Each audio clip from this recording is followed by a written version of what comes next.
आपल्याला जर अजिबातच पुरणपोळी येत नसेल तर हा व्हिडिओ आपल्यासाठी आहे. तर इथं काय करायचं आहे, इथं मी 1.5 वाटी चणा डाळ मोजून घेतलेली आहे. याचं आपल्याला पुरण बनवायचं आहे. तर सर्वप्रथम ही डाळ आपल्याला 2 पाण्याने स्वच्छ धुवून घ्यायचे. त्यानंतर यामध्ये मोजून 2 वाट्या पाणी घालायचं आहे. तर मी इथं 1.5 वाटी घातले. अगोदर अंदाज घेतला आणि नंतर आणखीन मग राहिलेलं अर्धी वाटी घालून घेतले. कुकरचं झाकण लावायचं आणि 3 शिट्ट्या करायच्या. डाळ आपली छान अशी शिजते.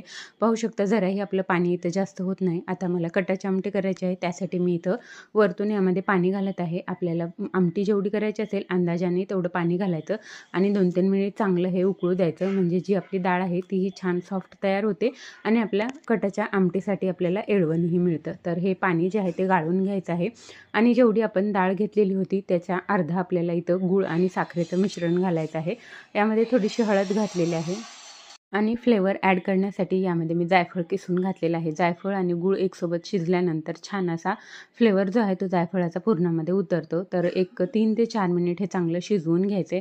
अजिबात आपलं पुरण जे आहे ते पातळ होत नाही. पाहू शकता तुम्ही छान घट्टसर असं पुरण तयार होतं.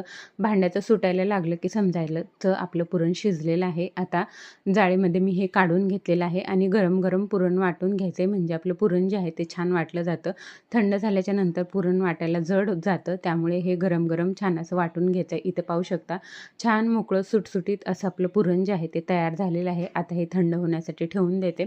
आता आपल्याला कणिक मळायची आहे. त्यासाठी गव्हाचं पीठ चाळून घेतलेलं आहे. त्यामध्ये थोडंसं मीठ घातलेलं आहे आणि ज्या प्रकारे आपल्याला चपातीला कणिक लागते तशा प्रकारे कणिक मळून घ्यायचे. 10 मिनिटासाठी मुरण्यासाठी ही कणिक ठेवून द्यायचे.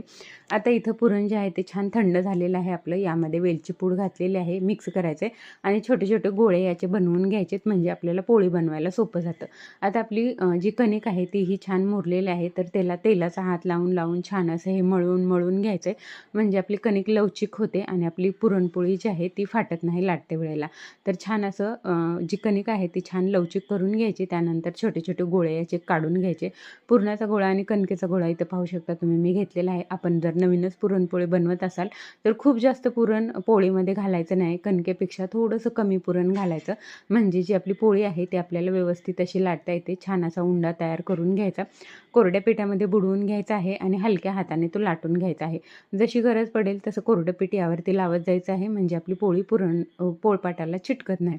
तर इथं पोळी छान लाटून झालेली आहे. तवाही तापलेला आहे. तापलेल्या तव्यावरती पोळी घालून घ्यायची. हलकीशी फुगायला लागली की मग पलटून घ्यायची. दुसऱ्या बाजूनेही छान अशी भाजू द्यायची. वरून आपल्या आवडीनुसार तेल तूप लावून घ्यायचे आणि मस्त आलटून पालटून छान खरपूस अशी आपली जी पोळी आहे ती लाटून घ्यायची, भाजून घ्यायची. पाहू शकता तुम्ही मस्त अशी खरपूस पुरणपोळी आपली तयार होते.